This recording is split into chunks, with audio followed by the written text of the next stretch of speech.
السلام عليكم ورحمة الله وبركاته. سومالي دمانتين سلام كديب ساكنا وحان إذين سداق قصة عصب marka koobaad waxaan jeclahay inaan u mahadceliyo gabadha walaashay ah ee sida geesinimada leh ee faahfaahsan qisadeeda inoo la wadaagtay. idinkana waxaan idinka codsanayaa inaan qadarino dareenka dadka qisooyinkooda nala wadaagay oo aan si xushmad leh ula talino.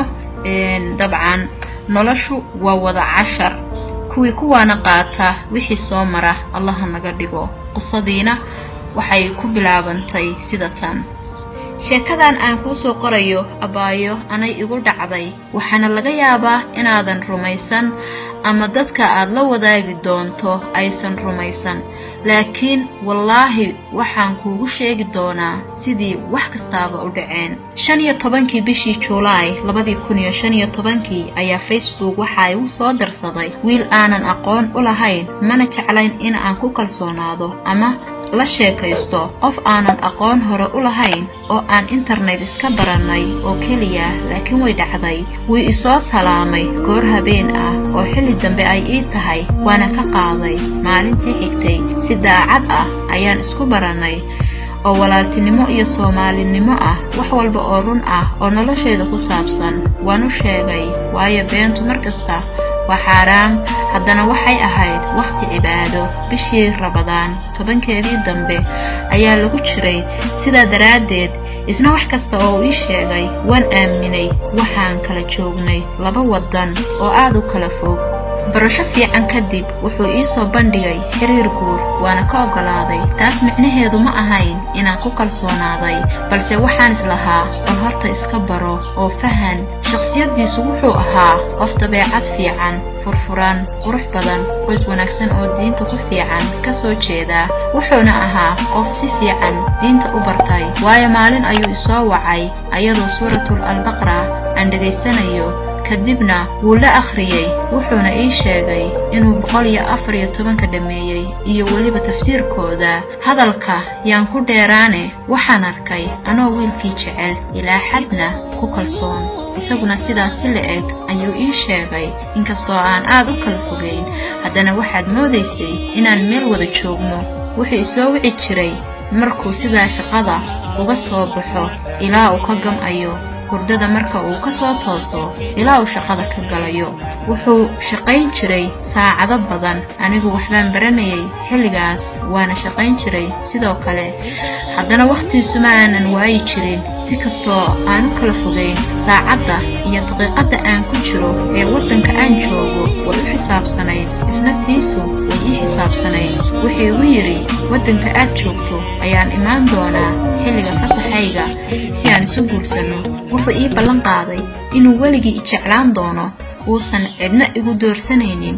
waan aaminay. wuxuu kaloo ii ballan qaaday haddii xiriirkeena wax ka sii noqdaan dhankiisa inuusan iga qarin doonin. anna sidaas la eg waan u ballan qaaday. hadalkii oo kooban, kalsooni 100% ah ayaan ku qabay. ودكون ديني وليجي يدور يراويق مني يجوي عنبي وحتى هيقف مضان واحد زي ذهو والوذارينا وآيها أدور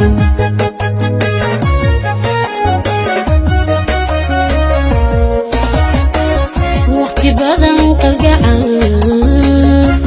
ولا حسنيد ودوي سعيو دندي دندي دندي وبيجعير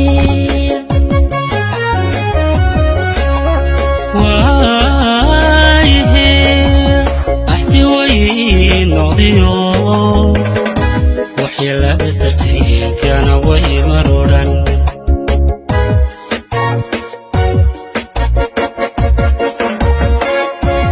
بدن كالقعن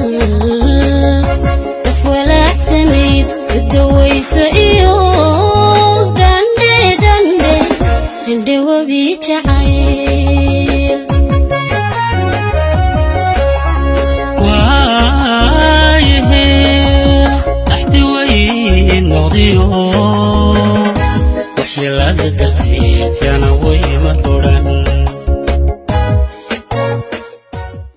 maalin maalmaha ka mid ah anoo shaqada u sii socda ayuu soo wacay waan isbariidinay kadib waxaan dhahay shaqo ayaan gelayaa markaan ka soo baxo ayaa inoo ballan ah markaan ka soo baxay waan waayay ilaa maalinkii xigay ayaan ka war sugayay wuxuu maalinkii dambe ii sheegay inuu gobol kale aaday oo arrimo ka galeen isbuucna uu ku maqnaan doono sidaa awgeed uusan si xor ah ila hadli karin muddadaas maadaama uu dad marti u yahay wax dhiba uma arkin balse waxaan dareemayay xilligaas in naftayda qayb ka mid ah ay safar dheer iga gashay isbuuc kadib wuu soo laabtay laakiin isbeddel weyn ayaan dareemay waan jahwareeray meel wax ka jiraan baan fahmi waayay mana ihi dadka arrimahooda khaaska ah dadka kale la wadaaga waan yaabay haddaan waco taleefanka ma qabanayo qoraal kama soo jawaabayo hadduu qabtana ama ka soo jawaabo khadka iga xun waan hurdaa iyo sheekooyin aan fahmi waayay oo aanan ku aqoon ayuu bilaabay isku wadan ma joogno idaan u diro ma aqaan qof aan la wadaago male stress iyo inaan su'aalo badan isweydiiyo ayaan bilaabay maalinkii dambe ayaan u duubay message cod ah oo aan wax kasta oo aan dareemayay ugu sheegay aan ku xasuusinayo ballantii ahayd inuusan iga qarin doonin haddii wax iska bedelaan dhankiisa message-ka xataa inuusan gaarin baan arkay caadi baan u wacay si degan ayaan u weydiiyay maalmahan ma internetka ayaa kaa xun abay inaan been kuu sheego ma rabee maya igama xuma ayuu iigu jawaabay waxaan ku yiri haddaba dhageyso codka aan kuu soo duubay jawaabnay soo sii aniguna aad baan u xanaaqay xilligaas wuu isoo wacay in ka badan 10 mar laakiin kama qaban waayo mar rabin anigoo xanaaqsan in hadallo xunxun ay iga tagaan ugu dambeyntii waan ka qabtay waxaan dhahay iga jawaab codkii wuxuu dhahay saad wax u malaysay waad u hadashay hadalkaagiina qalbiga ayuu igubayaa laakiin arrintu taa way ka duwan tahay mana doonayn inaan cidna la wadaago dhibku keligay inuu igu ahaado ayaan rabay laakiin hadalkaaga dartiis wax walba waan kuu sheegayaa 10 bilood ka hor waxaa dhintay wiil adeerkay ah wuxuuna ka tegay xaas iyo caruur xaaskaas oo abtigay dhalay ayaa reerkeenu igu dhaheen guurso arrintaas ayaan maalinkii dhaweyd u aaday gobolkaas si aan adeerkay oo halkaas jooga ugu soo qanciyo in aanan gabadhaas guursan karin waayo abtigay oo gabadha dhalay iyo hooyaday oo Soomaaliya jooga ayaa arrinta cadaadis ugu saaray adeerkayna waan isku soo xanaaqnay reerkiina wuuba igu sii diray oo wuxuu ku dhahay halkan buu iigu yimaaday isagooba ihandadaayo hooyadayna aad bay iiga xumaatay aniga su'aashaydii koobaad waxay ahayd adiga go'aankaagu muxuu yahay wuxuuna ku jawaabay anigu gabadhaas ma guursan karo mana doonayo qof aanan rabin inaan nolosha la qaybsado qof aan adiga kugu doorsanayaana ma jiro maxaad ka samayn doontaa ayaan weydiiyay wuxuu dhahay hooyaday ayaa iigu daran oo igu adkaynaysa si kasta waan ula hadlay waan ku ooyay xataa wayna ku adkaysatay balse waan ka aamusi doonaa iyada iska digi doonta waxaana laga yaabaa gabadhu inay dhahdo ninkan aan i rabin maxaa iiga daba wadaan oo ay saas xaaladdu u qabowdo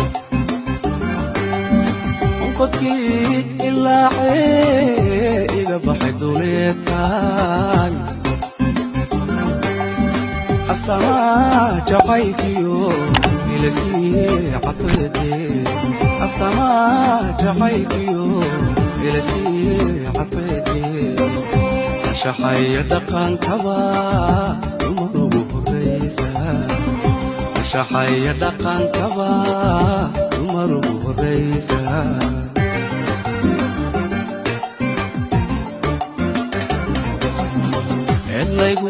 دليليو ذنبي أنيقا أنقلي تدوجيت إيقالي لبطا أي أبوري تلاقا أفتوبي نانا كلا إديها تلاقا أفتوبي نانا كلا إديها warkii oo kooban waxaanu isku raacnay inaanan xiriirkeena u joojin arrintaas darteed. intii hore in ka badan ayaan ku sii kalsoonaaday markuu dhibkiisa ila qaybsaday. jacaylkii ayaa sii siyaaday, sababtuna waxay tahay waxaad jeceshahay marka lagugu qabsado waad sii jeclaanaysaa, ilaa bini'aadamka ayaa saas iska ah. bil kadib ayaan haddana dareemay inay wax khaldan yihiin. wuxuuna ii sheegay in hooyadii ay dhahday go'aan baan kaa rabaa, haa ama maya. inta ka horraysa ha ila soo hadlin. haddaad maya dhahdo habaarkayga ayaad qaadatay, ismana sheegano. waxaan weydiiyey maxaad samayn doontaa? wuxuu i dhahay ma la hadlayo. bil ayuu ka aamusnaa hooyadiis. arrintani aad bay ii warwargelisay. aniga kama ahayn raalli inuu hooyadii ka aamuso, balse wuxuu ii sheegay xataa haddii aanan noloshiisa ku jiri lahayn inuusan guurkeeda ku faraxsanaadeen. dhammaadkii 2015 ayaa la joogaa. waa xilligii aan ku ballannay guurka. arrintiina waa sii xumaatay, aniguna waan sii jeclaaday. markasta waxaan dhahaa talow goorma ayaa ilaahay faraj furi doonaa. ma ahalisake walla sadambiyo beri ma ahalisake walla sadambiyo beri sakuba wayma sidan ugu sabaye nafta ugu sabaya sanadku idamaada.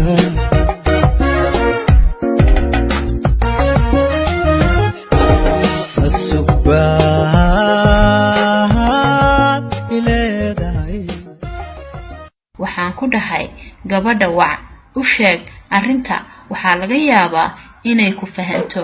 wuxuuna ii sheegay in qorshaha eedadeed iyo aabaheed ay ku qanacsan tahay. xaaladii way sii adkaatay. mar waxaa i murugelisaa sidaan uga maarmi karin, mar waxaan ka naxaa dhibka isaga haysta.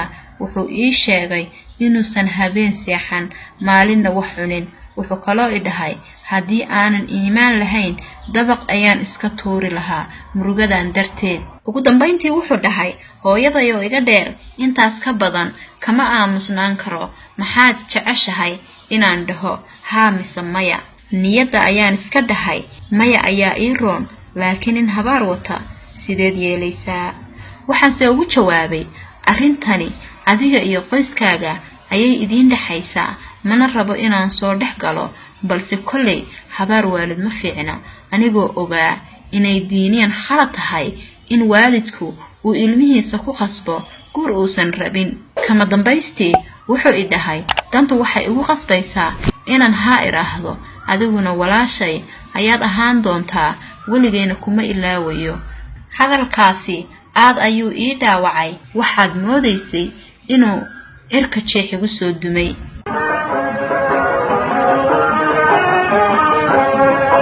الشبان الكيبان عدينا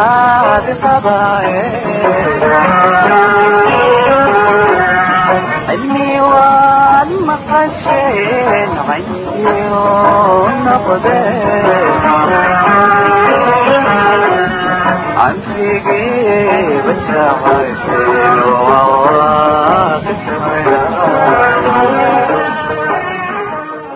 waan ismaca salaameynay annagoo ku heshiinay inaan ahaano dad walaalo ah. maalinkii dambe wuxuu ii sheegay in hooyadii dhakhtar la dhigay, reerkii oo dhanna ay hooyo xanuunkeeda isaga dusha ka saareen oo ay dhaheen hadday dhimato adiga ayaa lagu haystaa, waad ku caasiday, warkeeda ayaa diiday.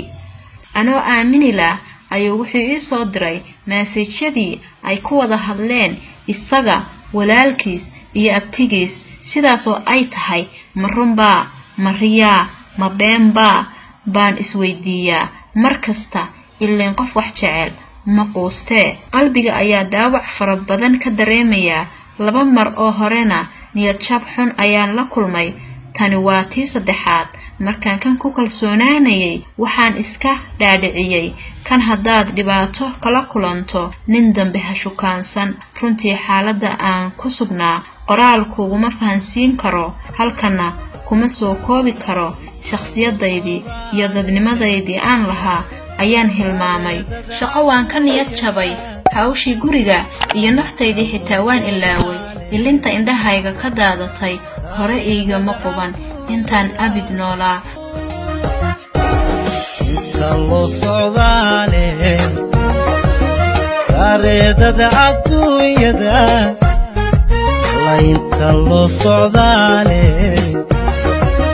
sareedada adduunyada dadku saaqsigeediyo sarbursi maraadsado haddaan sacayga joogaba ku saadaaliyaye maalinkii dambe waxaan u diray message aan ku canaananayo oo aan leeyahay waxaan oo dhan adaa ka mas'uul ah maxaad maalintii koowaad iigu sheegi weyday inay tani imaan karto maxaad u saadaalin weyday ilaa reerkiina waa taqaanay xumaaniga ma ahayn balse culayskay saaran ayaan u dulqaadan waayay maalinka aan message-ka noocaas ah u dirayo wuxuu ii sheegay inuu isbitaal ku jiray fiidyow buu ii soo diray laga duubay isaga oo dhakhtarka yaala wuxuu ii sheegay inuu tamar beelay fikir hurdo la'aan iyo cunto xumi darteed wuxuu igu dhahay jacaylkaaga haddaan waayay yaan walaaltinimadaada waayin cid aan la hadlaa ma jirto reerkii oo dhan baa igu kacsan xataa waxaa la iga diiday hooyaday lacag lagu daaweeyo inaan u diro waan ka ballan qaaday inaan walaaltinimo markasta ula hadlo balse waan ka soo bixi waayay ballantaas waayo aniga ayaa dhaawac fara badan dareemayay waxaana dhib ugu ahaa codkiisa inaan maqlo waxaan ka dalbaday in aanan wada hadlin in muddo ah inta xaaladdu ay iska beddelayso عشق روح وبيلا كل واحد يجمع يا موضي هاتو حقا فكري أمسيقي بشاعتين وعواقب سوينا أمسيقي بشاعتين وعواقب سوينا